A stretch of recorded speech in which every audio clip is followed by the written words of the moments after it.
আসসালামু আলাইকুম। ব্যবসা হচ্ছে যে একটা পবিত্র জিনিস। ব্যবসার মধ্যে সফলতা ব্যর্থতা দুটোটা থাকবে, কখনো হতাশা হওয়ার দরকার নেই। হয়তো আপনার ব্যবসা করতে গিয়ে অনেক সময় দেখা যাচ্ছে যে লাভের চেয়ে লোকসান হয়ে বসেছে, কিন্তু তখনই আপনার থেকে বুঝতে হবে যে কোন জায়গায় লোকসান হচ্ছে।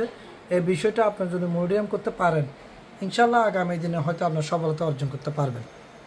আমি মনে করি একজন ব্যবসায়ী হিসেবে আমি দীর্ঘদিন যাবৎ ব্যবসা করে আসছি ইফাদের সাথে, সুনামের মাঝে লাভ লস থাকতে পারে, কিন্তু সবচেয়ে ভালো ইফাদের যে সাপোর্ট আমি পেয়েছি আপনাদের থেকে, সেই সাপোর্ট যেন সবসময় পাই। আমি আপনাদের প্রতি অনুরোধ থাকবে মাঝে।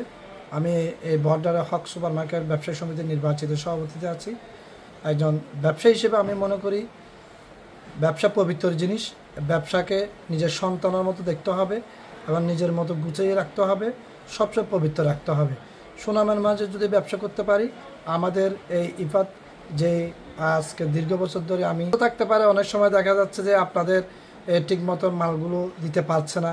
হয়তো অনেক সময় দেখা যাচ্ছে যে আপনাদের গাড়ি নাই, কিন্তু আমার থেকে লাগতেছে খুব আর্জেন্ট।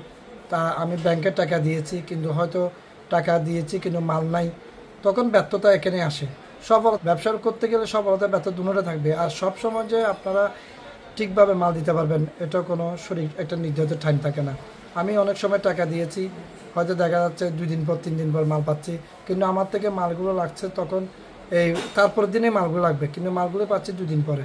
যেহেতু আমি অর্ডারগুলি নিয়ে ফেলেছি, আমার আসারা নিয়ে ফেলছে, ডেলিভারি ম্যান গিয়েছে, কিন্তু দেখা যায় যে দোকানদার বলতে তোমরা কালকে মাল আনো না কেন, তখন মাল না থাকলে কীভাবে আনবে।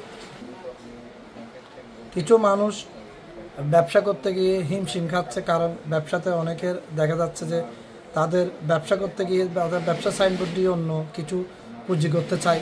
তো পুঁজি করার কারণে তাদের ব্যবসাটা ধ্বংস হয়ে যাচ্ছে। আর ব্যবসাতে আপনার যেহেতু ব্যবসাতে থাকলে ব্যবসায়ী নিয়মে চলতে হবে।